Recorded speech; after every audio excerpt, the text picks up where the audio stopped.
शिव महापुराण के कुमार खंड में श्री वेदव्यास जी लिखते हैं, वेदव्यास जी वर्णन करते हैं कि जिसके घर में भगवान गणेश की नृत्य की मूर्ति लगी रहती है, उस घर में जितने भी परिवार के लोग रहते हैं वो कहीं ना कहीं 24 घंटे काम में लगे रहते हैं, पर उनको शांति रत्ती भर की नहीं मिलती है। यहां तक का व्याख्यान शिव महापुराण करती है महाराज। लोगों को शौक चला, गणेश जी ढोल बजा रहे हैं, वो मूर्ति का फोटो घर में लगा दिया, घर में मूर्ति का फोटो लगा दिया कि गणेश जी ढोल बजा रहे हैं, गणेश जी नाच रहे हैं, वो मूर्ति का फोटो तुरंत घर में लगा दिया।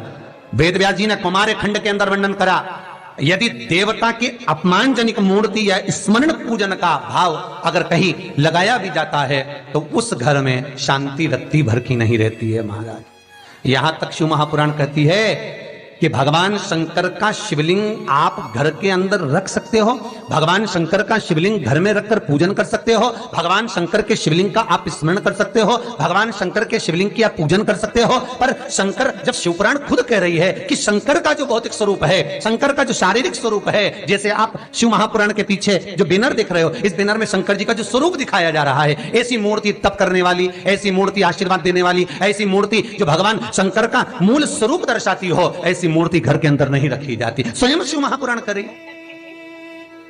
फिर वो मूर्ति छोटी हो चाहे बड़ी हो, फिर वो मूर्ति कितनी भी बड़ी आकृति की हो, शिव महापुराण की कथा कहती है। हां, शिवलिंग जो भगवान शंकर का एक मूल बिंदु है, भगवान शंकर का एक मूल बिंदु विराजमान है, भगवान शंकर का एक मूल बिंदु का निर्माणित है वो शिवलिंग। आप छोटे से छोटा, बड़े से बड़ा कैसा भी रख सकते हो। शंकर को एक बेलपत्र भी अगर हम समर्पित कर रहे हैं तो वो आखी हो, एक चावल का दाना भी हम शिव को दे रहे हैं तो वो आखा हो, एक पुष्प भी अगर हम भगवान शंकर को दे रहे हैं तो आखा होना चाहिए, श्रीफल भी दे रहे हैं तो आखा होना चाहिए। इसलिए शंकर जी के मंदिर में नारियल नहीं फूटता, आखा।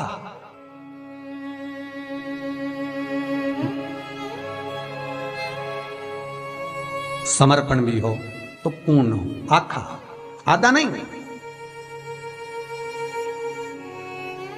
कुएं के पास की सफेद दुर्वा, कुएं के पास की सफेद दुर्वा, यदि 41 दुर्वा प्रत्येक बुधवार को गांठ लगाकर गणेश जी को समर्पित कर कर वापिस उठाकर उस दुर्वा को खाली पेट, आपके घर में भी गणेश जी होंगे, उनको समर्पित करो, खाली पेट इस दुर्वा को केवल चबा चबा कर खा लो और आधे घंटे बाद पानी को पी लो। बुधवार की बुधवार 5 बुधवार करना, गणेश जी को चढ़ाना, सफेद दुर्वा को गणेश जी को समर्पित कर कर चबा चबा कर खाना। उदर की प्रॉब्लम, जो भी मसा आदि की प्रॉब्लम होती है, उदर से जुड़ी हुई होती है, जिस चीज से जुड़ी होगी, पेट की जितनी प्रॉब्लम होगी आपको, जितनी भी प्रॉब्लम होगी वो सारी 5 बुधवार करना, छठे बुधवार को जरूरत ही नहीं पड़ेगी। कितनी भी प्रॉब्लम हो पेट से, कितनी पेट से जुड़ी हुई प्रॉब्लम जितनी भी होगी, समाप्त। यही दुर्वा शिव महापुराण की कथा कहती है। यदि पंचमी तिथि के दिन, चतुर्थी के दिन 7 गांठ वाली दुर्वा 21 ले लो और चतुर्थी के दिन गणेश जी को समर्पित कर दो। पंचमी तिथि को उस दुर्वा को उठाकर दूध में डाल दो और उस दुर्वा को दूध में डालकर उस दूध में उस दुर्वा को मल लो, और जिसके सफेद चमड़ी पड़ गई हो, चर्म रोग हो गया हो, उस दूध को उस दुर्वा के साथ, दूध नहीं भी हो तो पंचमी के दिन दुर्वा का लेपन शरीर पर कर लें। आधे घंटे तक करने पर पंचमी को प्रदोष काल में स्नान कर लें। महाराज, आपको चर्म रोग में आराम लग जाएगा, सफेद चमड़ी अपने असली रंग में आना प्रारंभ हो जाएगी। गणेश पुराण दुर्वा का मूल बता। महाराज 21 दुर्वा के 108 बंडल बना लो।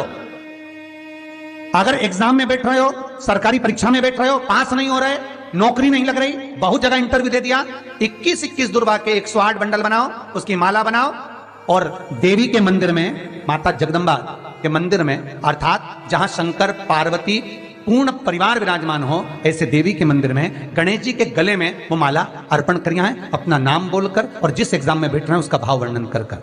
महाराज और वहीं से एक पुष्प लेकर अपने कमरे में जहां पढ़ते हो कांच की प्लेट में उस फूल को रख दीजिए और दूसरे दिन एग्जाम के लिए चले जाइए, आपको उसका फल अवश्य मिलेगा, अवश्य मिलेगा। आप उसमें उत्तीर्ण होंगे, फल प्राप्त होगा। दुर्वा सुख का अनुभव करा देता, आनंद का अनुभव।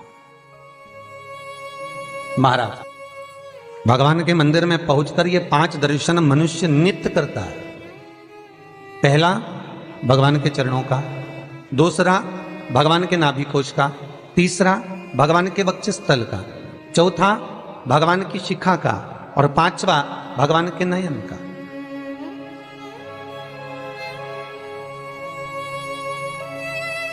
सबसे पहला दर्शन जब हम भगवान के मंदिर में पहुंचकर जाकर करें तो वो भगवान के चरण होना चाहिए,